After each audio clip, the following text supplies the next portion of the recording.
Now, Chicago and Illinois are suing the Trump administration to block the deployment of National Guard members to the state. However, troops are already on their way from Texas. Now, the lawsuit writes, quote, "The American people should not live under the threat of occupation by the United States military, particularly not simply because their city or state leadership has fallen out of a president's favor," end quote. Now, this comes as President Trump says he would consider invoking the Insurrection Act to justify sending federal troops to Oregon. If I had to enact it, I'd do that. If people were being killed and courts were holding us up, or governors or mayors were holding us up. CBS News correspondent Natalie Brand is watching all of this from the White House and joins us now with more. Natalie, good morning. What's interesting is this lawsuit comes after a federal judge blocked deployment of any National Guard to Oregon. So where does that stand? What is the administration's position?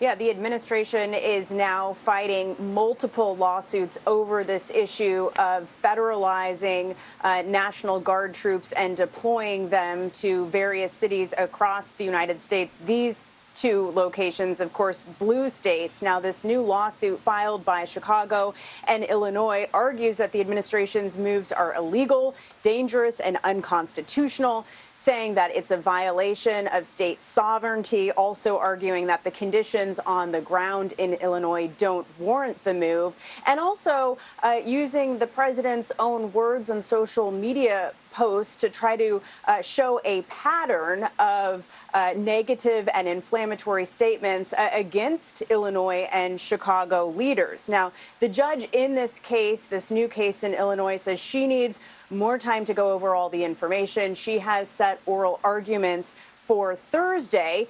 In the meantime, there's the governor of Texas who posted on social media a picture of Texas National Guard troops preparing to deploy. He said he fully authorized the president to call up 400 members of the Texas National Guard to ensure safety for federal officials. Those troops were going to Oregon and Illinois, but of course they are now tied up in these legal cases. CBS News spoke to Oregon's governor, Tina Kotek, who says this goes beyond her state.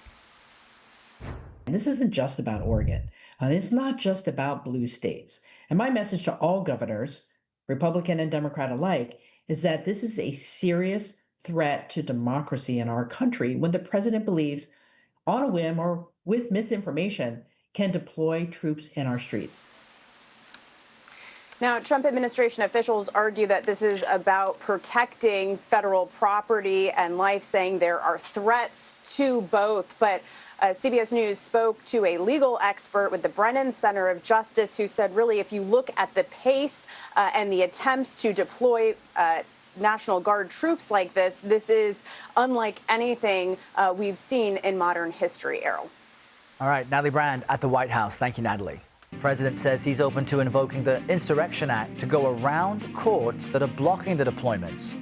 Last night on the Daily Report, our Nancy Chen spoke to Oregon's governor about Mr. Trump's efforts to send troops to Portland. The president doesn't have the right information. Portland is safe, it's a beautiful city, and we know how to lawfully protest in Oregon.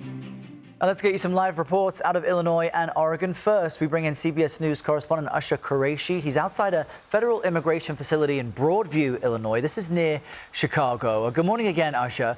So Illinois is now suing to block the deployment of National Guard troops. But what are local leaders saying about this?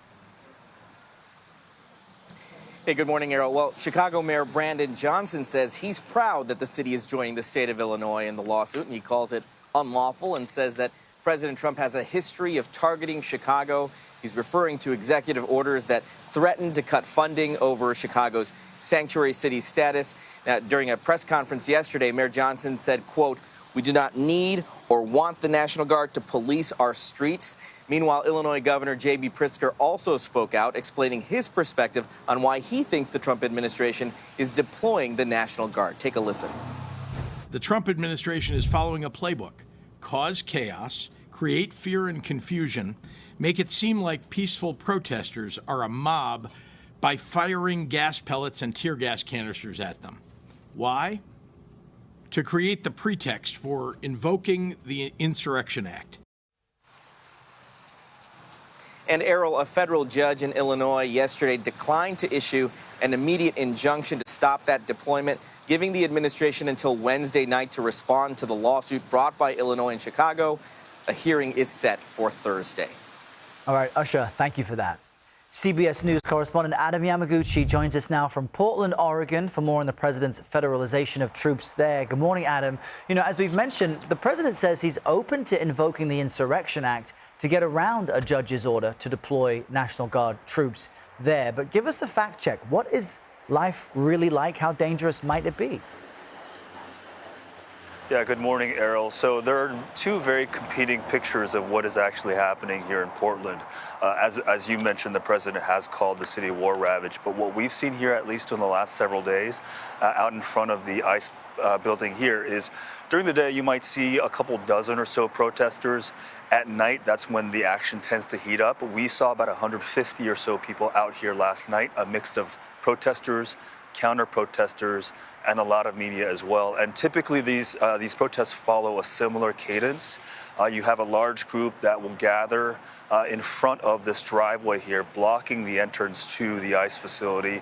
When that crowd grows dense enough, that's when you might see the federal authorities coming out, pushing the crowd back and deploying tear gas at times to break things up. Things quiet down and then they pick back up again. We've also seen a few skirmishes between protesters and counter-protesters who are throughout the night yelling at each other, taunting each other. A couple of occasions it's resulted in skirmishes. We have seen a few arrests, but by and large, things have been, certainly boisterous at times, but none of the chaos that's been described here. All right, Adam Yamaguchi with that update out of Portland just past 4:30 in the morning there. Adam, thank you.